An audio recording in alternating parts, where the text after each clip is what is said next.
this nation's national security. And of course there are strong feelings on it.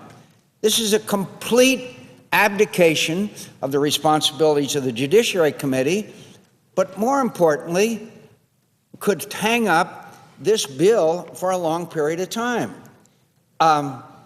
While we have young Americans fighting and dying in 2 wars, we're going to take up the hate crimes bill because the majority leader thinks that's more important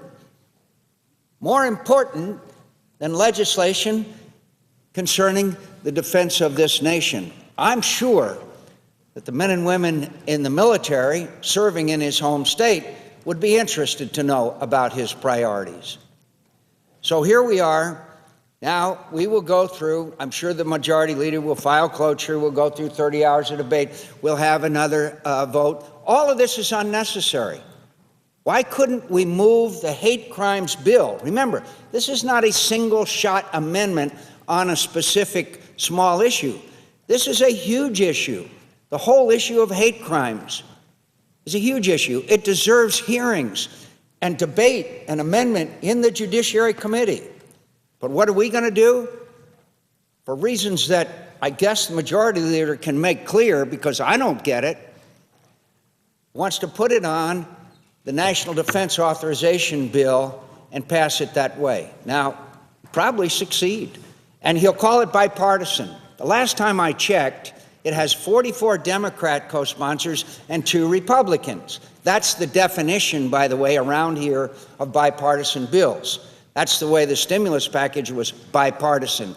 That's how the omnibus spending bill was bipartisan. And I'm pretty confident that if the health care reform, quote, reform, passes, it'll probably be in another, quote, bipartisan fashion. So we'll have some hours of debate.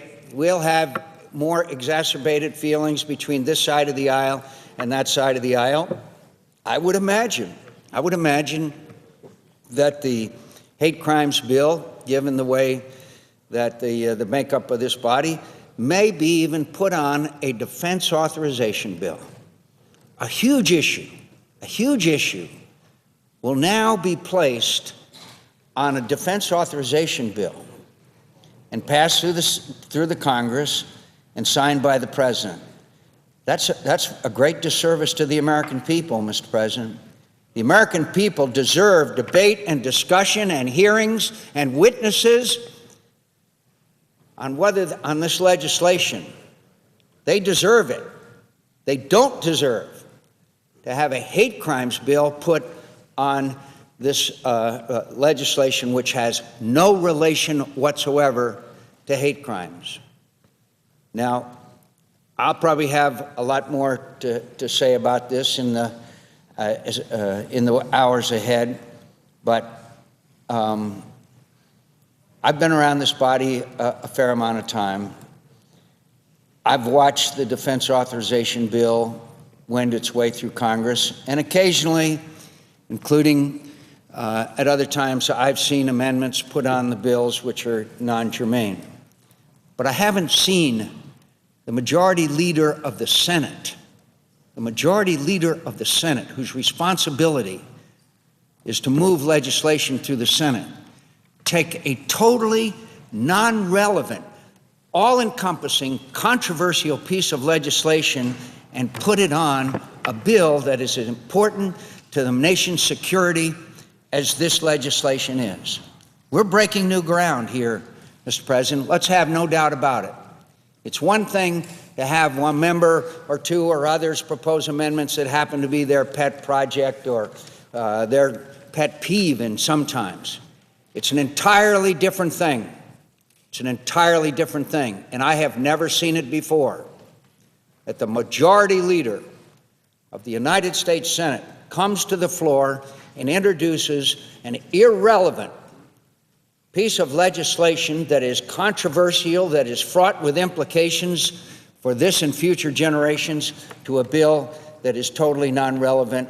And after 30 hours of debate, we'll have a vote on closing that debate and including it in the legislation. I'm deeply, deeply disappointed, and I would question anyone's priorities who puts this kind of legislation ahead the needs of the men and women who are serving our military with bravery, courage, and distinction. Mr. President, I suggest the absence of a quorum. Clerk will call the roll. Mr. Akaka.